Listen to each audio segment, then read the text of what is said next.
घबराई हुई लग रही है पाकिस्तान, ये तो मैंने पहली बार सुना। सर पाकिस्तान तो जाबाज कंट्री है, इसमें तो दिलेर लोग रहते हैं, शहबाज शरीफ रहते हैं, मुल्ला मुनीर रहते हैं, और अगर जहां कहीं छोटी मोटी कमी होगी तो हाफिज सईद भी रहते हैं।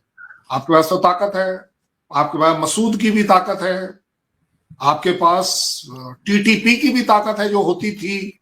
आजकल आप उसको जो भी मर्जी आए बोले, कल तक तो ये आपके अपने ही लोग थे। पूरा का पूरा तालिबान और अफगानिस्तान आपका अपना था। आप लोग कैसे घबराने लगे, ये मुझे कुछ बात समझ नहीं आई। आपके यहाँ तो पैसे की कोई कमी वैसे ही नहीं है, क्योंकि जब हम कोई इंडियन बोल देता है या वर्ल्ड में कोई बोल देता है कि चलिए जी आप किसी से कुछ मांगने गए हैं, तो आप उसका गलत मतलब निकाल लेते हैं कि नहीं जी कटोरा लेके बोल दिया, पता नहीं क्या बोल दिया। बेचारे शहबाज शरीफ ने भी बोला, तब भी आप लोग थोड़ा बुरा मान गए कि देखिए आपने देश को डाउन कर दिया। तो घबरा कैसे गए आप लोग? और सर पैसे की, एक सेकंड सर, पैसे की बात नहीं है, घबरा तो हम इसलिए गए ना कि फ्यूल जो है वो हमारे पास नहीं पहुंच पा रहा। अब आज मैं अपनी गाड़ी लेकर जब गई हूँ फ्यूल लेने के लिए, तो शदीद रश था पेट्रोल पंप के ऊपर, और सिर्फ 20 लीटर मिल रहा था सबको, उससे ज्यादा नहीं दिया जा रहा था। तो मेरा भी मतलब देखिए, मैं थोड़ा रिस्पेक्टफुली डाल रहा था, आप थोड़ा ब्लंटली बात कर रही हैं। आप ना बिल्कुल मुंह पर बोलने वाली हैं, और मैं थोड़ा कर्टसी मेंटेन कर रहा था। क्योंकि अगर आपके पास पैसे हैं तो पैसा देखो और तमाशा देखो, पैसा फेंको और तमाशा देखो, क्या प्रॉब्लम है? आप देखिए, मैं आपको आज बड़ी जिम्मेदारी की स्टेटमेंट दे रहा हूं, और इसमें कोई बुरा नहीं मानिएगा। There are no free lunch in the world, ये मैंने नहीं कहा है, ये दुनिया का कहना है। आप एक फ्री लंच खाकर आए थे, आपके आर्मी चीफ खाकर आए थे, उसकी कीमत तो अदा करनी पड़ेगी ना। अब आपको आपने एक बड़ी, उसके साथ ही साथ एक बड़ा तगड़ा सा वर्ड इस्तेमाल कर दिया। आपने कहा कि यूएस ने इंडिया को परमिशन दे दी है। मांगी किसने थी? मांगी किसने थी परमिशन? हमने तो परमिशन नहीं मांगी। शायद आपके यहाँ पर ये 30 डेज के लिए फिर भी दी गई है सर, 30 डेज के लिए दी गई है। ना ना ना ना ना ना ना, ये जो वर्ड आपने परमिशन, देखिए अंग्रेजी आपकी भी सेम है, मेरी भी सेम है, इसमें उर्दू और हिंदी का मामला नहीं है। अगर आप वर्ड परमिशन बोल रही हैं तो वो आपके लिए भी मतलब सेम है, मेरे लिए भी सेम है। आप बोल रहे हैं परमिशन, मैं आपसे पूछना चाह रहा हूं हमने मांगी कब, आप ये बताइए ना। हमने तो परमिशन नहीं मांगी, सीधी सीधी बात कर रहे हैं। हमने कहा, और बाय द वे मैंने इसीलिए कहा कि आपको मैं करेक्ट, हमने ना पहले परमिशन मांगी ना अब मांगी। हमने पहले भी रशिया का ऑयल खरीदा था, रशिया का ऑयल खरीद रहे हैं, 10,60,000 बैरल अभी भी खरीद रहे हैं। और सर क्वांटिटी कम की है ना सर, क्वांटिटी कम की है आपने। ओके चलिए, आप क्योंकि अब आप बाल की खाल निकाल रही हैं, इसलिए मेरे को उसको जस्टिफाई करना पड़ेगा, क्योंकि मेरे रोंगटे खड़े हो गए। एक्चुअली आज मैंने इसीलिए कोट भी नहीं पहना कि आपकी बात जो है वो दिल पर लग गई मेरे, कि बंद भी करा है। वैसे आपको अगेन रिस्पॉन्सिबल बात बता दूं, हमारी रिलायंस इंडस्ट्रीज ने बंद किया था। हमारी जो सरकारी जो पीएसयूज हैं उन्होंने बंद नहीं किया था। और रिलायंस इंडस्ट्री के बंद करने का रीजन ये था क्योंकि अगर यूएस उसे ब्लैकलिस्ट कर देता है, सैंक्शंस में ले आता है, तो रिलायंस इंडस्ट्री के बाकी सारे ट्रेड जो वर्ल्ड में हो रहे हैं वो सारे इफेक्ट हो।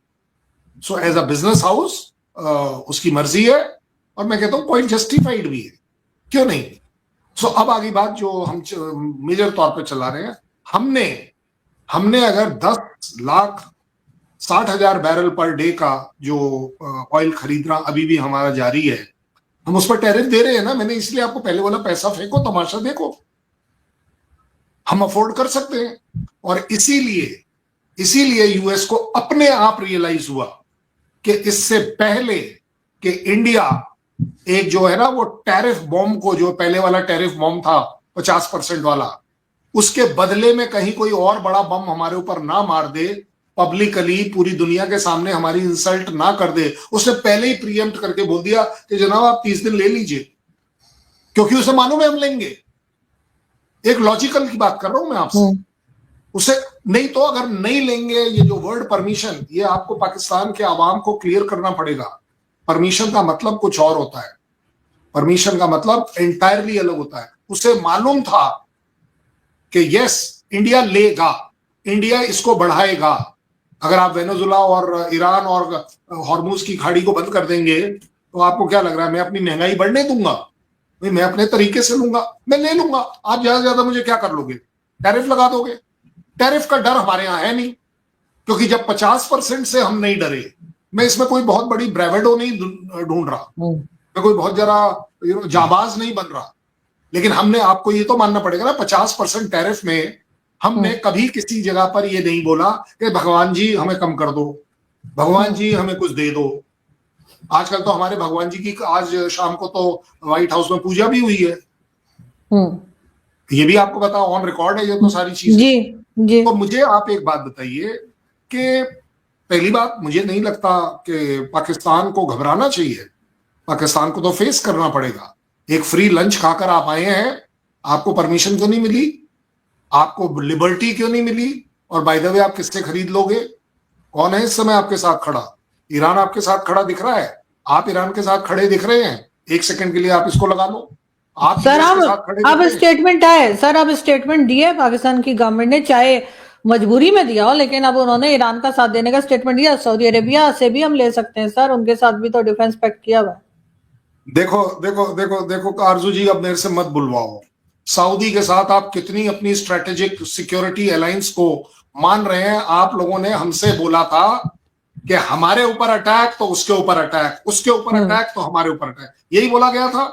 कहीं अगर मैं गलत बोल रहा हूं नहीं, तो सऊदी पर तो अटैक हो गया। तो आपने सर क्या किया? हमने ईरान से बात किया और ईरान से कहा कि सऊदी पे अटैक मत करो, क्योंकि हमारा डिफेंस एग्रीमेंट हुआ है, तो ईरान अब सऊदी पे अटैक नहीं कर रहा। तो फिर आप एक काम करो, ये वाला एग्रीमेंट तो मेरे से भी कर लो, मैं आपके लिए करने के लिए तैयार हूं, मैं आपके लिए कुछ भी बोल दिया करूंगा कि पाकिस्तान के लिए भाई बोल सकता हूं मैं। देखिए, जब आप वो अलायंस कर रहे थे तो आपने भोंपू लगाकर बोला था किसी भी तरह का कोई अटैक अगर हमारे ऊपर होता है तो ये सऊदी पर अटैक माना जाएगा और सऊदी हमारे साथ खड़ा होगा, और अगर सऊदी के ऊपर किसी तरह की कोई प्रॉब्लम आती है तो वो हमारी प्रॉब्लम होगी, हम उसके साथ खड़े नजर आएंगे। आज आप बोल रही हो बातचीत कर लो, तो सर हमारी प्रॉब्लम तो चल रही है अफगानिस्तान बॉर्डर पे, सऊदीज तो नहीं आए, तो सर वो अपना देखें हम अपना देखें, फिर ऐसा हो सकता है ना, हो गया तो फिर अफगानिस्तान में भी बातचीत कर लो, तालिबान से भी बातचीत कर लो, बलूचिस्तान से भी बातचीत कर लो, टीटीपी से भी बातचीत कर लो, सिंध से भी बातचीत कर लो, स्कार्डू में जो आपके नारे लग रहे हैं उससे भी बातचीत कर लो। अगर देखिए, आप और मैं इन चीजों को उलझा नहीं रहे, सुलझा रहे हैं। अगर बातचीत आपके कैरेक्टर में है, बड़ी अच्छी बात है। हम हमेशा से कहते थे आपसे बातचीत कर लो कर लो कर लो। ये तो अभी थोड़े दिन से जब हमने कह दिया नहीं जी अब हम आपसे बातचीत करेंगे, तब जिस दिन आप हमारे साथ आकर बात करोगे कि पीओजेके का क्या आपका हैंडिंग ओवर का शेड्यूल है, तब से आप बातचीत नहीं कर पा रहे हो।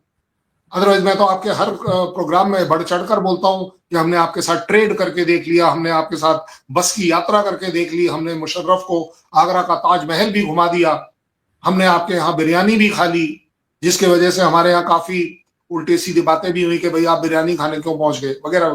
तो हमने तो सब कुछ ट्राई किया। सो बड़ी बात यह है, आपको मानना पड़ेगा इस बात को, इसको इवैल्यूएट करना पड़ेगा। पाकिस्तान घबराया हुआ है अपनी पॉलिसीज से, क्योंकि आपके पास कोई पॉलिसी नहीं है। इंडिया को जो आपने वर्ड परमिशन दिया, इंडिया घबराया हुआ नहीं है। इंडिया इज सेइंग हम खरीद रहे हैं, कीमत आप जो बोलिए। क्यों? क्योंकि मेरी इकॉनमी मुझे सपोर्ट कर पाती है, आपकी नहीं कर पाती है। मेरा अपना पैसा है, आपका अपना पैसा उतना नहीं है। आपके फॉरेन डेब्ट्स जो है वो ज्यादा है, मेरे कम है। आपका फॉरेन रिजर्व कम है, मेरा ज्यादा है। मैं रिस्क ले सकता हूं, मैं स्पेंड कर सकता हूं। टैरिफ बढ़ने के बाद, 50% बढ़ने के बाद अगर मोटरसाइकिल 28,000 रुपए सस्ती हो गई तो एक हमारे यहाँ डायलॉग चलता है कि भगवान करे 50 के 100% टैरिफ हो जाए। 28,000 कम होना एक मोटरसाइकिल पर, 50% टैरिफ लग गया। इसलिए आप सोचिए, हमारे यहां पर जीएसटी कम हो गई। सोचिए, जो 17, 18, 20, 22% जीएसटी जहां चल रही थी वो 5% पर आ गई। मेरा लाइफ इंश्योरेंस जीरो जीएसटी हो गया। तो ये आपके जो सो कॉल्ड भेजे हुए टैरिफ है यूएस के, हम तो उससे लड़ लिए सर। अब तो वो हटा दिए गए ना, अब तो शायद सब पे से वो उन्होंने हटा दिया अरे उनकी तो कोर्ट। भाई आप एक बात बताओ ना, 50% टैरिफ लगने से तो मेरे को तो और चीजें बढ़ानी थी, मैं घटाऊंगा क्यों? मैं क्यों घटाऊंगा? मैंने अपनी क्यों? क्योंकि इसको बोलते हैं आपकी अपनी पॉलिसी, आपकी अपनी इकोनॉमी, आपका अपना इंफ्रास्ट्रक्चर, आपके अपने पैर, आपके अपने हाथ, आपका अपना दिल, आपका अपना दिमाग।